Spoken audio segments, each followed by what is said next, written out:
Hello, everyone. This is a bit of a departure from what I usually do on my channel.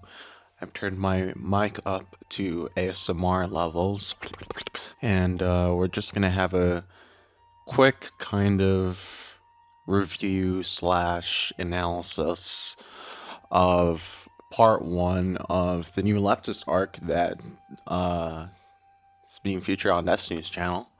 I'm gonna be honest with you. I haven't been keeping up that closely in recent times just because, despite the fact that this is probably Destiny's most bold, seeming the longest since probably the Libertarian arc, as a lot of you probably already know, it's kind of not boring, but experimental in a way. It's kind of boring. It's pretty boring. I've bought a new kawaii mask for this occasion, and by the time you're hearing this, I would have received it through Amazon and put it on to do some sort of a sexy striptease sort of thing to entertain people while I talk.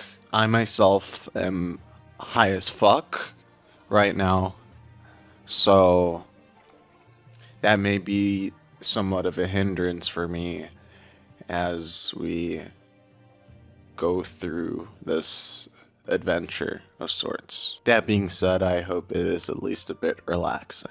I hope by showing off my twink body in a more public setting than just my Twitter, in which I have no followers for some reason, I hope that I will be able to garner more views. You can't tell how attractive I am because I wear the fucking mask and shit, but like, I mean, like, the rest of my body is pretty nice. I assume by the time you're watching this, I would have shaved my legs, in which case my legs will be looking pretty good right now.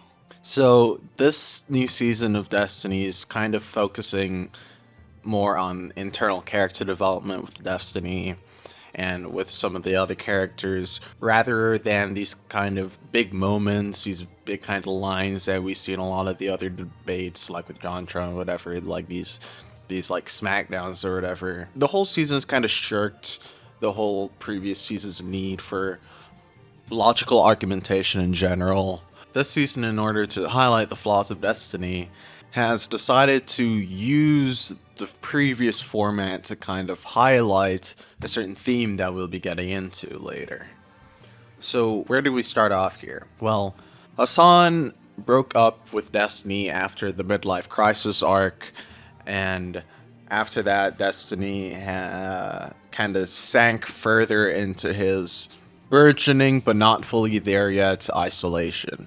Of course, we know this has become a bit more pronounced as the series has gone on, but right now it's still kind of burgeoning in a sense. I think we can see that isolation is a kind of a major theme of the series at this point, especially with Destiny. We can even see this at certain points with Hassan, quite frankly, in the spin-off series. But I think one of its greatest flaws is its repetitiveness and a sort of experimental technique to experience the Sisyphean futility of Destiny's life. Destiny's ego is also a critical theme.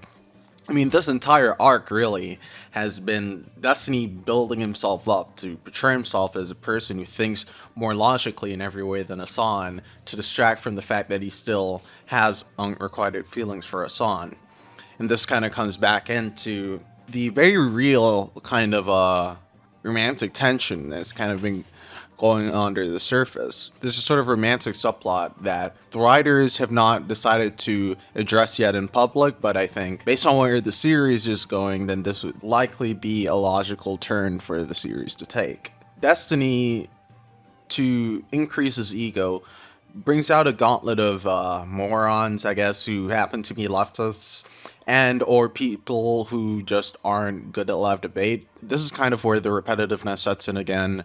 The constant problem of these two people kind of almost talking on different planes of existence, and like nothing is even getting done. It's very frustrating, but I think that frustration is kind of part of the whole experience that the writers try to convey here. The question is whether you like it or not. It does become boring to see Destiny debate leftists with zero education, though. But the highlights are the occasional times he brings people on who know who they're talking about and or can hold their own in a live debate.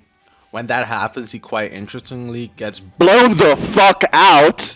We're so dumbfounded at how ignorant he is that he has to have the guy he's debating against explain the basics of socialism for the entirety of the debate about socialism. Yet still, its intersections with the Chastity subplot highlights that Destiny is now possible at the peak of his power, hubris, and madness.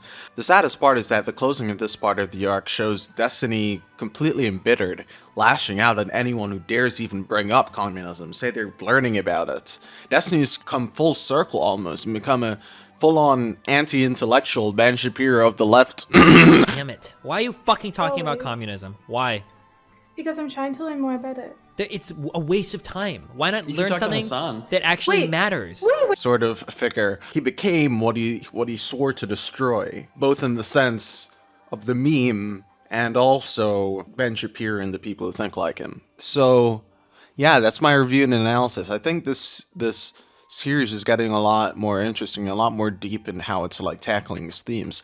I just wonder, is it possible to make the seasons actually engaging while also tackling these like really complex themes in such an intricate way? But thanks for watching. I hope you like my channel. I make video essays. I'm gonna go do homework and shit. And yeah, bye.